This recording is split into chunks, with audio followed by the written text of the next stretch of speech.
Halo, balik lagi dengan saya Husain Fikriansyah. Nah, di video kali ini kita akan membahas bagaimana cara kita untuk mencegah penginputan data agar tidak ganda, agar tidak menjadi duplikat ya.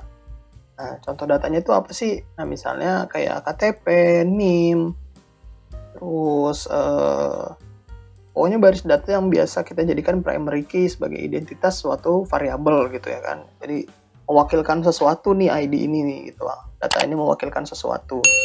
Nah, contohnya saya sudah punya dataset di sini. Seperti biasa, ada satu tabel di mana ada kolom ID dan nama. Di sini ada datanya masih sedikit ya. Nah, ini tuh akan lebih bermanfaat lagi kalau data yang kalian olah itu cukup besar ya. Gitu. Jadi kita udah jauh nih scroll ke bawah. Jadi untuk mencari apakah data ini sudah dipakai atau belum, nah itu kan PR banget ya. Kalau kita nggak cegah dari awal gitu, kalau kita main isi aja baru kita lakukan cleaning di setelahnya, nah itu capek banget gitu. Nah makanya kita coba di sini untuk mencegahnya agar tidak bisa diisi oleh data yang ganda gitu ya. Nah di sini ID-nya kan ada sampel 1 sampai 4 gitu. Nah kalau misalnya kita isi di sini tuh harusnya nggak bisa untuk data yang sama gitu. Kalau misalnya kita isi di sini kan masih bisa nih, tuh ya kan, masih bisa dengan data yang sama gitu. Nah ini kalau misalnya nanti kita panggil ID 112 gitu. Nah di sini ada dua nih, ada Anderson Christopher sama Harris Donald gitu kan. Nah ini akan membingungkan gitu. Nah harusnya ini nggak bisa gitu ya. Ini saya hapus dulu. Lalu gimana caranya? Oke, pertama kita bisa blok dulu rank data yang mau kita lakukan namanya data validasi ya teman-teman. Jadi ini kita mau melakukan data validasi, jadi kita blok dulu rank data yang mau kita jadikan data validasi. Teman-teman bisa ke data lalu ke ini data validasi di sini ya. Ke data lalu ke sini ada data validasi gitu. Nah, kemudian akan tampil tampilan seperti ini. Nah, di menu pertama itu adalah setting. Kita bisa lakukan di sini custom dulu. Nah, kemudian kolom formulanya akan nyala ya. Di sini kita bisa input formulanya sama dengan count if, kemudian rank datanya. Nah, ini karena A2 sampai 18. Kemudian mulai dari kolom berapa data itu. Sini karena dari A2 ya. Nah, kemudian kita tutup kurung, lalu sama dengan 1. Nah, apa sih maksud dari formula ini gitu? Count if ini kan sebenarnya kan dia untuk menjumlahkan gitu kan ya. Untuk menjumlahkan berapa banyak sih datanya gitu. Ada berapa banyak data ini gitu. Data value ini ada berapa banyak gitu. Kalau kita baca kan jumlah data dari rank A2 sampai A18 dengan kriteria kolom A2 gitu kan, sel A2 gitu. Nah, sama dengan 1 ini menandakan bahwa harusnya hanya ada 1 gitu, nggak boleh lebih dari 1 karena kan ini unik ya gitu. Nah, kemudian jangan lupa di rank paling atas ini kita harus berikan absolute atau tanda dolar ya dengan cara F4. Nah seperti ini. Jadi tuh kalau misalnya kita tarik ke bawah tuh dia nggak kabur gitu si dari batas atasnya gitu kan. Nah, ini kan ranknya yang dari A2 sampai dengan A18 gitu kan.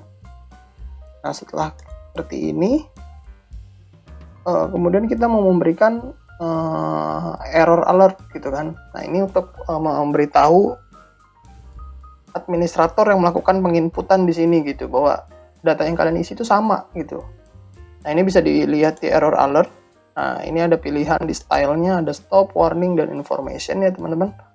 Nah saya pilih stop karena saya nggak ingin dia itu sampai bisa isi dengan data ganda itu. Nah itu akan bikin repot nanti ke depannya. Jadi kita pilih stop ya. Nah ini judulnya contohnya saya tulis stop saja. error message-nya data yang Anda input sudah ada. Oke, ini sudah 2 sampai 18. Kita coba oke. Kita coba ya. Nah, ya kan? Top, data yang Anda input sudah ada. Nah, ini error alert yang tadi kita udah buat ya.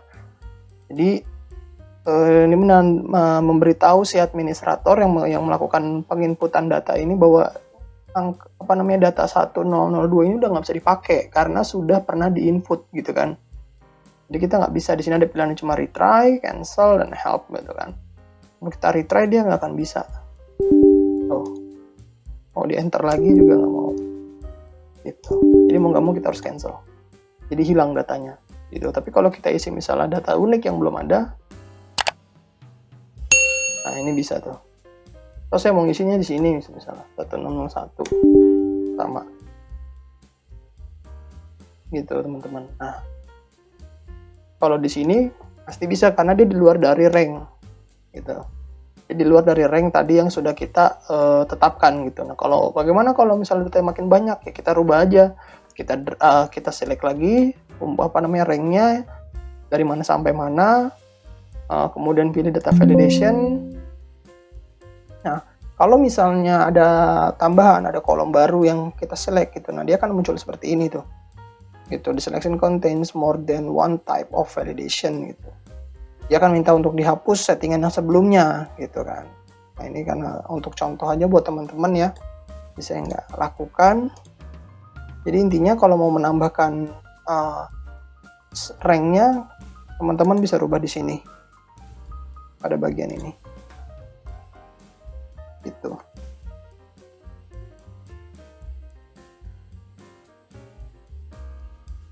Oke. Gitu dulu video kali ini. Teman-teman juga bisa like, komen, subscribe untuk saya agar bisa terus membuat konten yang bermanfaat seperti ini. Oh ya, saya juga berniat untuk melakukan video pembelajaran, ingin membuat video pembelajaran untuk mengenai data gitu. Jadi bukan cuma hanya Excel, tapi juga mungkin akan ada video-video lanjutannya seperti kita akan membahas mengenai data analis, kemudian juga bagaimana cara cleaning data gitu. Nah, jadi untuk teman-teman yang belum follow silakan, yang belum subscribe ya silakan subscribe. Kemudian juga saya ada sosial media yang lain, ada Twitter, ada TikTok, gitu, ada Instagram. Nah, teman-teman juga bisa follow di sana dan kita bisa tanya jawab ya biar diskusi kita enak gitu. Oke, segitu dulu video kali ini. Semoga bermanfaat dan terima kasih.